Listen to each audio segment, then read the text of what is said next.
Om Shri Sai Ram. I offer my most humble pranams at the lotus feet of beloved Bhagwan. What Swami wills that I should speak today is on the topic of silence. Speak on silence.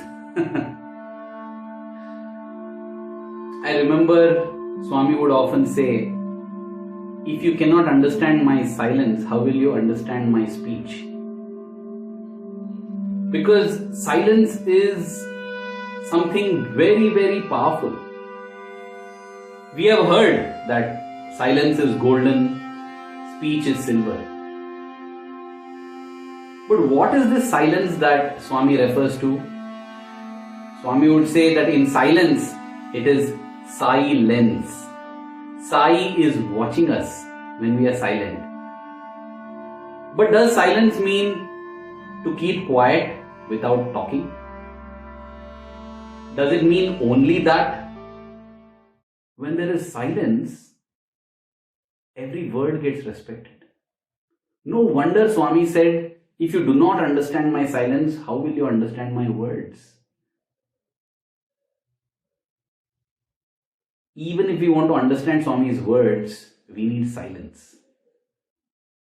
Swami, in one of his discourses, in February 1994, I do not remember the exact date, it's there in Sathya Sai Speaks, in the university auditorium in February of 1994, Swami said that silence is of three types.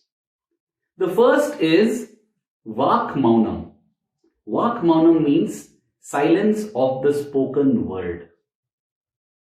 The second is Mano Maunam. Mano Maunam means silence of the mind. And the third, Swami said, is Maha Maunam. Maha Maunam is the absolute silence. That silence from which came the Big Bang, the entire creation itself. It is the silence which is the fabric on which the entire creation is made.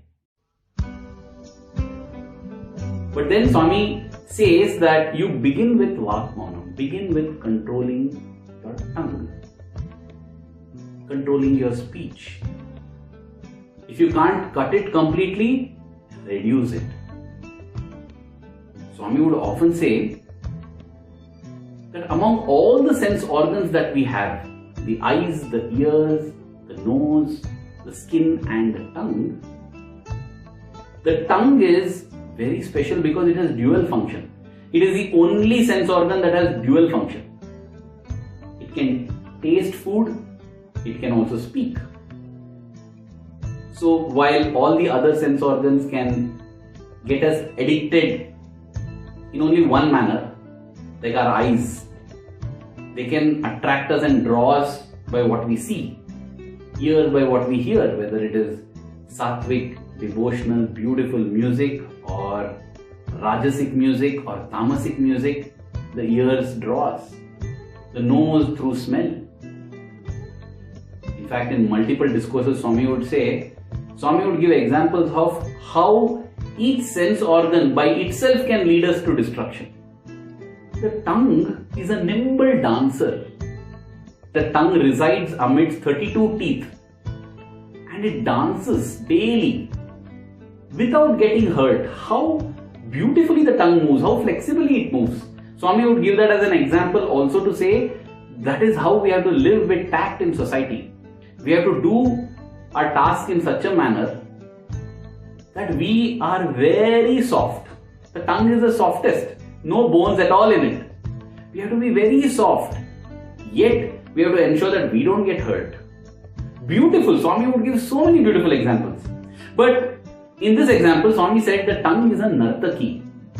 Nartaki in Sanskrit means dancer.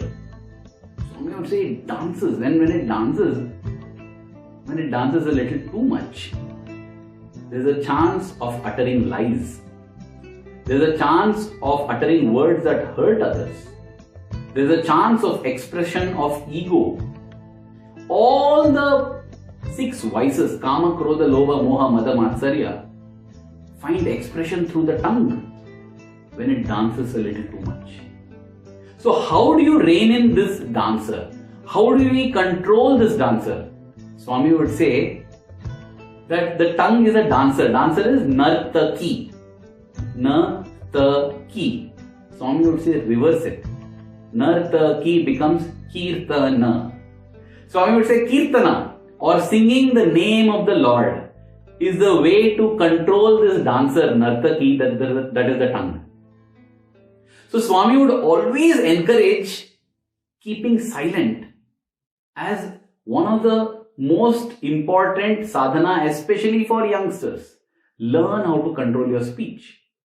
And as I said, this has inspired many youngsters to take up a sadhana. Like, Swami, I will keep silent for one full week. This is my offering to you. Swami, I will keep silent for this every Thursday. One day of every week. This is my offering to you. And as I said, there were those who promised Swami that they would keep silent forever. For a whole year. And that is what that brother did.